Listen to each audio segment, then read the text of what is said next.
Hey guys, you ready for some spooky dut-duts? It is October, after all, and I am dying of a cold. So, yeah, it's a story time thread. I'm not in this video, I'm sorry guys. Yeah, it's just me. I wouldn't say it's overtly spooky. I just say it is creepy. Yeah, but I think let's get some creeps. I think you guys will enjoy it. Yeah. We do still have a load of copies of Steel Warder, so if you're interested in picking up a copy, or if you want a signed copy, whatever, links down below. Because apparently that's a thing that people want. Yeah, a lot of people have asked for it, but anyway, look, let's just jump into this and we'll see at the end. Well, no, we won't see it. Well, I'll see you at the end.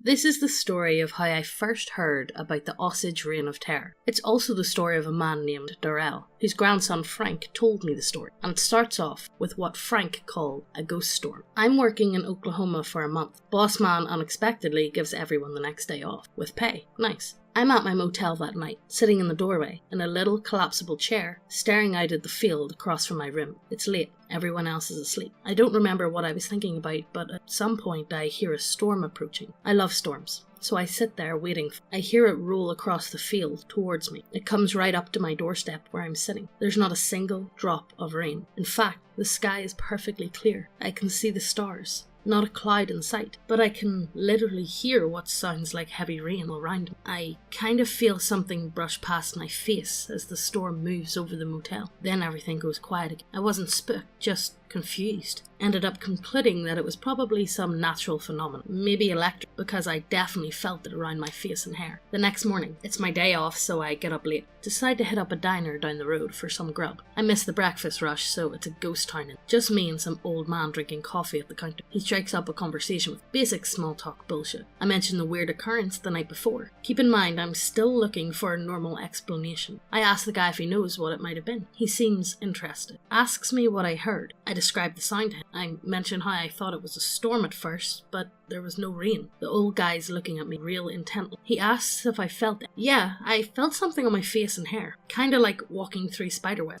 Long story short, he mentions how there are stories of a ghost storm passes through the area. People describe it as an intense hissing that sounds just like heavy rain. Pretty much exactly what I heard. He says in the stories, the storm passes over the person, and that's that. Talk about a lame fucking... I'm in Snoresville, but the guy seems interested that I apparently witnessed it. He says most stories are from long ago, none really from the present day. He also mentioned that the ghost storm is sometimes associated with death. Kinda like a banshee, I guess. For you clueless fuckers. People claim to hear the screeches of a banshee, then later someone dies. I mentioned this to the old man. Suggests that maybe the ghost storm is some sort of electrical phenomena. Maybe Europeans experience it when they came over. Associate the loud noise with the banshee from back home. And boom, you've got the local legend he describes. I pat myself on the back for solving the mystery. But the guy says no. According to him, the legend goes back to a meeting between the Osage and the Cherokee. He tells me that he's actually part of the Osage Nation. His grandpa told him the legend as a kid. He used to tell it to us every year, he says. Then he'd tell us about his own experiences.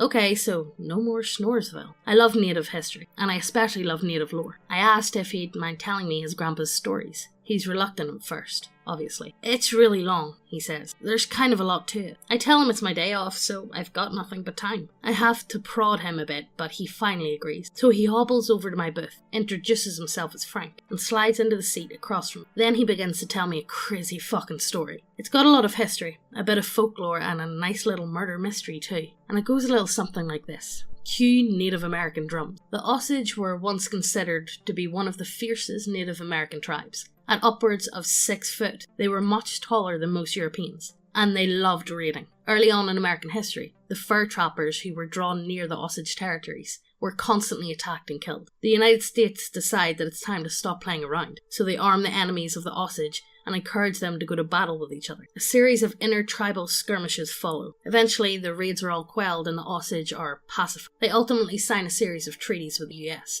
And that, my friends, is the beginning of dark times for the Osage people. Soon after signing away their traditional lands, smallpox ravages the tribe. Right around this time, the US tells them, "You guys gotta skedaddle. We need more room for the white settlers." Most of the Osage lay dead or dying. The rest were forcibly removed out west to Cherokee territory, and the survivors made rough camps. The land's not very good for farming. The Osage began to starve. Then the American Civil War breaks. At the same time, the Cherokee and the Creek are vying for control over native tribal politics. They fight bloody battles against each other. The Osage are right in the middle of all of this, surrounded by war and starving to death. As if to add insult to injury, the United States never paid them what they were owed for the traditional lands. This once proud tribe of fierce warriors doesn't even have a place that they can call their own. When the wars were over, the Osage sent a delegation to Washington, D.C. They plead their case. They beg the United States to honour its debt and to pay the Osage what they're owed for giving up their ancestral home. Congress debates the matter, and they decide the Osage have a point. A resolution is passed, and the US honours its debt and pays the Osage in full. The tribe is saved, but they still need a home. The Osage decide they'll use some of the money they receive to purchase the piece of the Cherokee reservation that they've been occupying all this time, but the Cherokee are hesitant to sell. They tell the Osage a really weird story. The land they're attempting to buy is home to a mysterious spirit. The Cherokee encountered it during the famous Trail of Tears.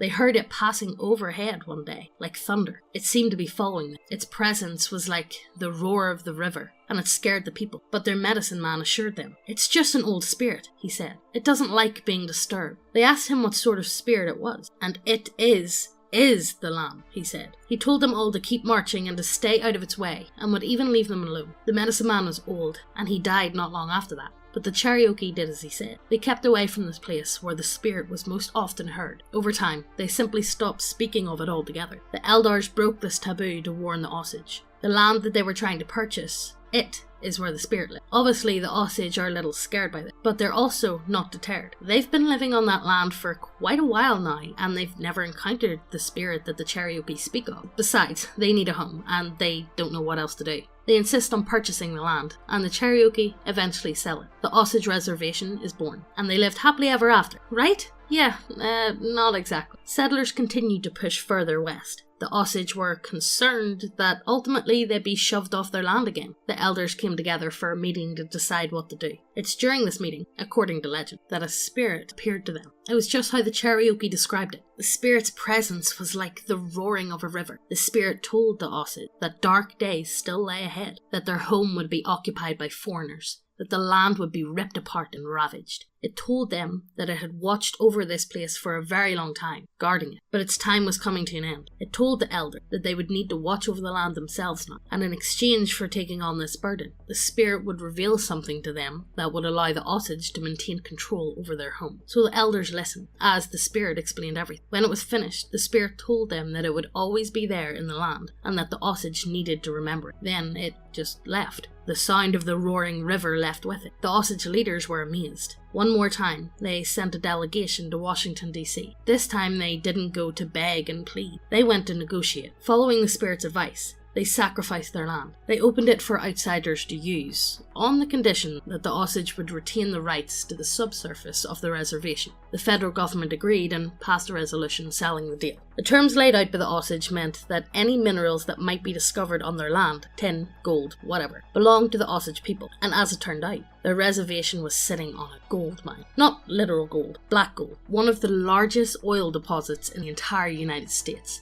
The Osage Nation was rich. The riches were evenly divided among the tribal members. Every Osage man and woman was given an equal share of the oil. This equal share was called a headright. Upon death, one's headright would go to the next of kin. Everything changed for the Osage overnight. Luxury cars and chauffeurs, fine clothes, you name it. And that's where Darrell comes in. Right, you slimy human maggots. We has been working hard at Neckbeardia to get the bestest little people that monies can buy. We got all the boys here. We got the boys, the lizard boys, vampire boys, all the boys over at Neckbeardia. Oh, we also got some pretty girls too. But I can't really make out which one's the boys and which one's the girls sometimes. But anyway, I need more monies to get more duckers, so get on over and order some now, you filthy pigs. Every video that we post, we're going to be giving away all of our homebrew content to one lucky winner. Every video. All you have to do to be in with a chance to win is to be subscribed, leave a comment, and like this video. And today's lucky winner is this guy. Well done! Well done! To claim your prize, just send an email to neckbeardiacontact@gmail.com. Now let's get back to the video. Frank tells me that lifestyle attracted some really bad people. My grandpa told me all about it. Darrell, Frank's grandpa, lived next door to a woman named Anna. She was a friendly, talkative lady, nice as could be. She was also Darrell's closest friend. Normally, she'd be out in the yard tending her garden, but one day, Darrell doesn't see her all day. He doesn't find this odd at first. He knows for a fact that Anna went to her sister's house the night before. Usually she came back the same night, but maybe she stayed. But a couple of days passed and Anna's still not back. Darrell's worried. He decides to pay Anna's sister a visit to make sure everything's okay. She was here the other night, Anna's sister tells Darrell. But she left. I thought she went home. Now Darrell's really worried. He suspects the worst. He marches up to the sheriff's office and reports Anna missing. A few days later, Anna is found, or rather, her body is, down in a gulch, gunshot to the back of the head. Darrell and Anna's sister go down to identify the body together. It's hard on both of them. For days afterwards, Darrell can't get the image out of his head, Anna's lifeless face. She actually looked at peace. He thinks about Anna's final moment, imagining what it must have been like. He weeps. And that's just about the beginning. When Anna's body is found, her headright goes to her mother. But 2 months later, her mother turns up dead too. Even stranger, the sheriff's office has ruled Anna's death as accidental. Accidental my ass, thinks Darrell. She had a bullet hole in her head. Darrell knows there was foul play, but can he prove it? And who would want to kill Anna and her mother anyway? It suddenly dawns on him. Maybe Anna was killed for her headright. Headrights go to the next of kin. Maybe someone in her family is trying to cash out on all that oil money. But this theory doesn't seem to pan out. First of all, Anna's cousin winds up dead, so that means no headright for him. Then Anna's sister dies. Her house blows up in a freak accident and kills her instantly. Her husband succumbs to his injuries days later. No headright for either of them. Later, Darrell learns that the freak accident was no accident at all. Police discovered a bomb had been planted under the house. The evidence is piling up for Darrell. This is serial murder, plain and simple, but he can't figure out who it is and who might be behind it. It's beginning to drive him a little crazy. He goes up to Anna's sister's house one day and just stands there staring at the rubble, but all he can see is the image of Anna's lifeless body in his mind, and that's the first time he hears it. He's crying as a thunderstorm approaches. He barely notices as the sound of it passes over him. He feels a sensation like something soft brushing past his face, and he looks up. He hears the rain all around him, but there's no rain. He listens as the thunderstorm passes overhead. Then it's all quiet again. Darrell is stunned. He takes it as a sign. Anna's spirit is restless. She's calling him to do something so that she can be at peace. Darrell marches up to the sheriff's office. He volunteers to help with the investigation. Says he can help make phone calls, dig through the files, whatever they need. But the sheriff tells Darrell that his grief will only get in the way. Go home and let us do our job. The sheriff stares at him right in the eye as he says, I don't want you getting yourself hurt. It comes off as a threat. Darrell reluctantly leaves. But he's paying close attention now. He's paying attention when the sheriff's office arrests a man in connection to the deaths. He's paying attention when the man is released. No charges. Darrell asks around. Nobody really knows much about this man. He's not Osage. There are rumours he's affiliated with some local gangs, but nothing concrete. Darrell's paying attention to the papers too. An Osage man, unrelated to Anna, is found shot dead in his car. Another, found poisoned on a train. Darrell's not the only one paying attention now. He's been going around asking questions. Other tribal members notice. They think, what if he's right? They begin to fear what Darrell suspected all along. Someone is targeting the Osage for their headrights. Nobody is safe. Then, as if to prove it beyond a shadow of a doubt, the son of an Osage chief dies. His name was George Bigheart, and he was poisoned. Doctors call it accidental poisoning, whatever that means. Bigheart dies in a crowded ward in an Oklahoma City hospital, but luckily not before making a call. He was frantic on the phone, telling his attorney that he had damning evidence linking someone to the murders on the reservation. The specifics of their conversation are unknown, but whatever Bigheart said, the attorney came away spooked. He rang the sheriff's office immediately. Hospital staff recall him speaking angrily into the phone. The attorney informed the sheriff's office that he was currently in possession of certain documents provided to him by Bigheart. They were related to the murders. The attorney intended to raise a big stink over it. He got off the phone and hopped on a train bound for the reservation. He carried a briefcase with him. He was going to meet with the sheriff in person. Unfortunately, the attorney never made it. His body was found tossed off the train, his skull bashed in. The briefcase was missing, By this point, Darrell is at his wit's end. He knows whoever killed Anna is out there. They're going to keep killing unless somebody does something. Well, somebody tries. It seems the mysterious deaths attract some attention. A group of well-dressed white men arrive in the reservation. They claim to work for a little government outfit called the Bureau of Investigation, later to become the FBI. Right away, it's clear that there's tension between the sheriff's office and the Bureau boys. There's never any public statement made about this, of course. But rumours spread. The sheriff's office is stonewalling the investigation, people say. Someone was found destroying evidence, documents. There's another rumour too. The non-Osage man that the sheriff's office originally arrested, the one who was never charged. People say he made a confession while in custody. In his confession, he implicated a man named Bill Hale. According to this man, Hale offered him money to kill Anna and her family. This revelation stuns Darrell. It stuns everyone, actually. Bill Hale is no obscure figure. He's a white man who's lived on the reservation for decades. Whereas the Osage tribe became wealthy overnight through their oil reserves, Hale earned his fortune slowly over time through the cattle trade. He's known to be a shrewd, stubborn and tough old man. People say he's got a very local politician in his back pocket. Tribal law enforcement too. He's been accused of crimes before but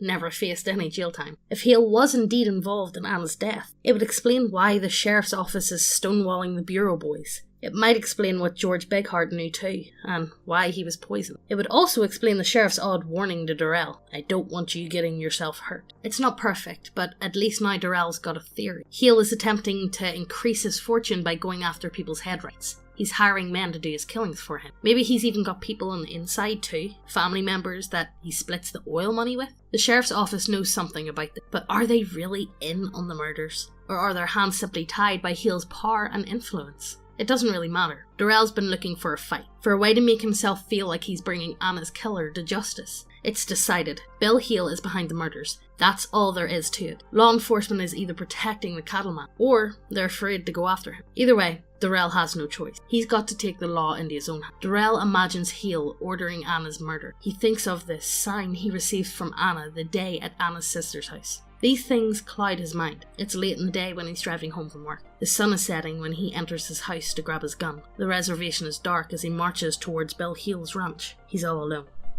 In the distance, a storm is coming, hiking up a small hill that overlooks Hale's ranch. Darrell can make out 4 men who appear to be guarding the entrance. They're all armed, but Darrell doesn't care. He isn't even thinking anymore. From where he's standing, he can see the main house and the ranch. Bill Hale is probably in there right now. He has his wife and children around him. They're all alive, and Anna's dead. Darrell makes his way down the hill. Like a possessed man, he marches towards his own death. The men guarding the entrance don't notice him at first. He manages to get pretty close before they do. One of the men shouts a warning, tells Darrell he's approaching private property. The man draws his weapon, shouts another warning. Darrell is almost at the gate now. He lifts his gun, fires off 2 shots, hits one man square in the chest, another in the arm. They both drop to the ground. The 2 men left standing draw their weapons and fire at Darrell, but he rushes behind a large barn. The sound of approaching rain is momentarily drowned out by the hail of gunfire. Darrell is cornered here, and he knows it. The moment that he steps out from around the barn, the men will unload their pistols. But he's not giving up. The plan was to reach the main house. Darrell's not going to stop until he gets there. Darrell's going to make Bill Hale pay. He readies himself to face the 2 men. He thinks, this is it. That's when the storm comes in. Its roar spreads over the ranch.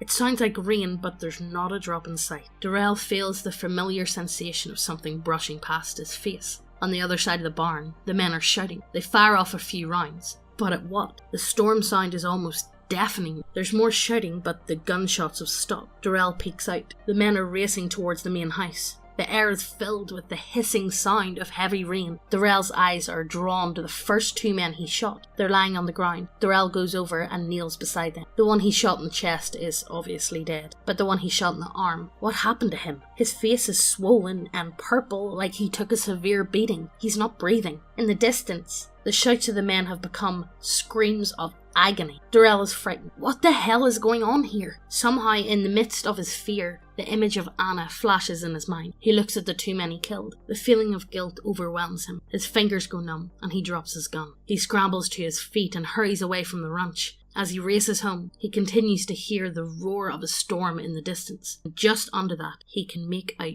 the men's agonizing screams. The next day when Darrell wakes up, there's one thought in his mind. What the hell happened last night? He's not sure how to explain it. It's the same thing he experienced at Anna's sister's house, but more intense. It felt angry. Was it Anna's spirit, or was it something else? Whatever it was, it saved Darrell's life. If it hadn't shown up when it did, Darrell would have stepped out from behind that barn, and Hale's men would have filled him full of it. As he's thinking, he remembers, I left my gun at the ranch last night. His heart sinks. The sheriff's office will find his gun, or maybe the bureau boys will. It doesn't matter. They'll trace it back to him. Then, they'll haul him off to prison. For a brief moment, Darrell considers skipping town, but instead he sits down and waits to be arrested. Maybe it's the guilt from killing those two men. Maybe it's the fact that he failed Anna. He was supposed to bring her to justice. Whatever the reason, he sits there and waits for the authority. While he waits, he picks up a book and begins to read it. It's a book of the Osage history. It's as he's reading it that he remembers a weird legend, a story how the Osage bought their land from the Cherokee, and how the Cherokee warned them about a spirit that resided on the land. He remembers the description of it, roaring like a... Is this what he heard? According to the stories, the spirit went away, never to return. Did it come back last night for some reason? And if so, why? A squad car rolls up to Darrell's house right about then. It's the sheriff. He's alone. He calls Darrell over and says, We heard there was a gunfight outside of Bill Hale's property last night. Darrell is silent. He sees his gun sitting in the sheriff's passenger seat. 4 men are dead, the sheriff said. 1 man shot through the chest. 3 bludgeoned to death. Darrell thinks about the man with the swollen face. Were the other 2 men also found this way? That's 4 murders total. The sheriff should be arresting him, but instead he grabs Darrell's gun and hands it to him. Unfortunately, no evidence was found linking anyone to the crime. Darrell doesn't move. The sheriff forces the gun into Darrell's hand. Be careful out there, he says. Whoever killed those men hasn't been caught. I don't need anybody else getting hurt. Before he leaves, he says one last thing. I'm going to make things right. Then the sheriff pulls out of the driveway and drives away. Not long afterwards, Bill Hale is arrested. The bureau boys were able to put a case together with the sheriff's help. The reservation breathes a collective sigh of relief. The murders has come to an end. Later, Darrell learns that Hale won't be charged for Anna's murder. There's too much missing evidence for that. But the bureau was able to link Hale to the murder of Anna's cousin. He'll face life in prison for it. It's not exactly justice for Anna, but Darrell accepts it.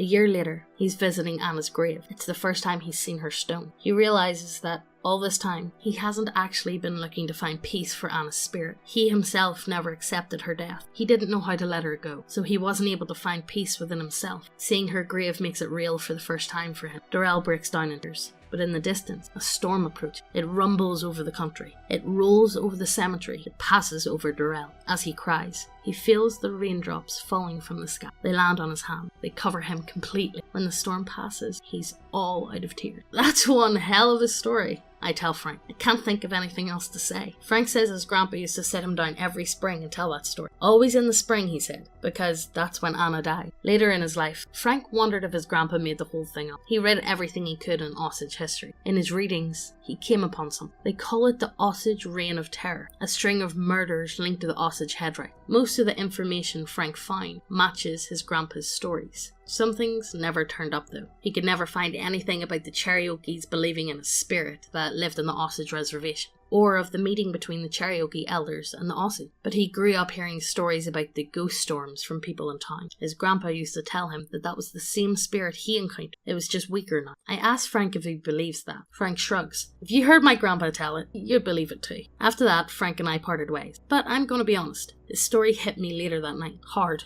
I was just standing in the doorway of my motel, staring out at the field across the parking lot. I had work the next day, and I needed to go to bed, but I ended up daydreaming for a long time. I thought about the Osage marching through that field, starving, looking for a place to stay. I thought about the sheriff finding Anna's body out there. I thought about Frank's grandpa marching through the night to avenge his friend, and it made me think. When I first saw the field, I thought it was dry and ugly, but some people spent their lives on that. They killed and died for it. It's crazy that we'll never even know the half of it. Anyway, good night, I hope you sleep well. Well, hope you guys enjoyed that one. Yeah, I had a lot of fun reading it. I got really involved. I got really into the story. You feeling it? Really into the story. I really enjoyed it. Well, I did too. Like, it's October. The thing is, we've done a few creepypastas like this before. We've done, like, extras. People are going to mention my channel down below. I do not have the time, guys. Yeah, we don't have the time. I tried to get back at it, and I couldn't. Yeah, but I was ending up stressing myself out. I know. It wasn't really But seeing as it's October, I might throw the odd one up here. I think we'll do at least one a week. Yeah. I think they never really perform very well. Like, not many people watch them. We'll do a Beardtober. Beardtober. Do you get it, guys? What's the Games Workshop one? October. October. Yeah. Beardtober. So, Beardtober. I can't say it. Well, anyway, I think we'll play you one of these a week or so. Yeah. It would help us out a lot if you shared the videos. Mm-hmm. That's something that helps us out. Also, we've got a load of copies of Steel Warder. So if you want them, check it out. Limited stock as always. And we'll see you next time. Bye.